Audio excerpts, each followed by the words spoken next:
What's going on, everybody? Rodrigo Fonador here with Asheville Cash Buyers. This is a whiteboard episode, believe it or not, number 7. So today we're talking about something that's interesting. We get this question asked a lot. Is like, what comes with the house, or what is being transferred with the house when it comes to, in regards to selling. So today we're talking about fixtures and exclusions.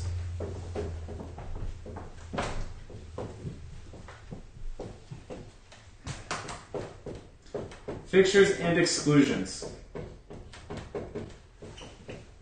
So, for what it's worth, for the North Carolina Standard Real Estate Purchase Contract and whatnot, it is under item number 2, second page when you get to it.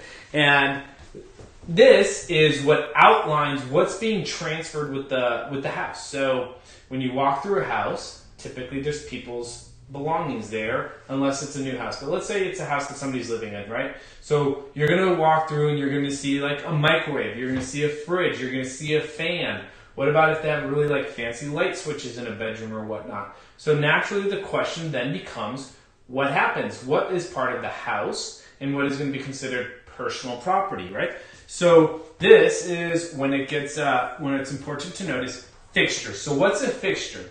A fixture is something that is fixed to or attached to the house. That's the easiest way to think about it. And I think a great example that you could use would be the difference between, let's say, a dishwasher and a fridge. A fridge is not really attached to the house, right? It's not built into anything. It's just plugged into the wall, and it might be heavy and annoying to move, but all it is just, plug in, plug out, maybe a little bit of a water line if you have a nice maker. However, a dishwasher, it's a lot bigger of a deal to move a dishwasher than it is to move a fridge because, again, it's attached or it's affixed to the house. And so as you're thinking about it, as you go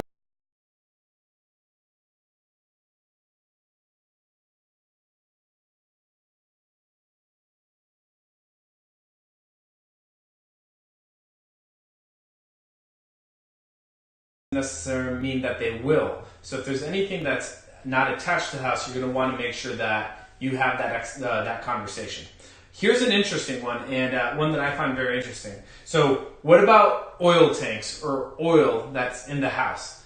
Is the oil tank attached to the house, or is the oil part of that attachment? So I've heard it go both ways, and personal opinion on this, I think, is the oil tank would be attached or fixed to the house. The oil would not. So if you've got extra oil in your oil tank and you want to sell it before you sell your house to get recoup some of that, you can do so. But remember that under most transactions, not all, you're going to need to make sure that there's enough oil in the oil tank so that the buyer can go through their due diligence process and check the heating system. So be careful you don't sell all the oil or too much of the oil until that due diligence process is over. So again, what's a fixture? The question to ask yourself, is it attached to the house? If the answer to that question is a yes,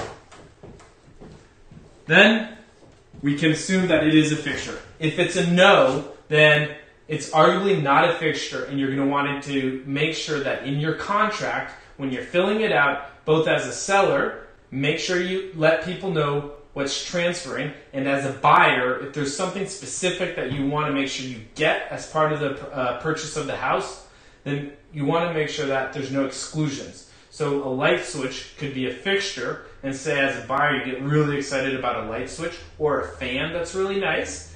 Maybe the seller has sentimental value, or they really want to take their fan or light fixtures with them, and they might write that in as an exclusion. So if there's anything one way or the other that you're either really excited about getting with the purchase of the house, or you want to make sure it does not transfer with the purchase of the house, depending on whether you're a buyer or seller, make sure it's in writing in the contract, and you'll save yourself a lot of headaches at the closing table. So once again, y'all, hope you found this one helpful, interesting. If you have any other questions you want us to address in any of these episodes, reach out to us, let us know, tag us in the, let us know in the comments, and we'll be sure to do one. If you found this helpful, tag a friend and share it. Looking forward to next week, once again.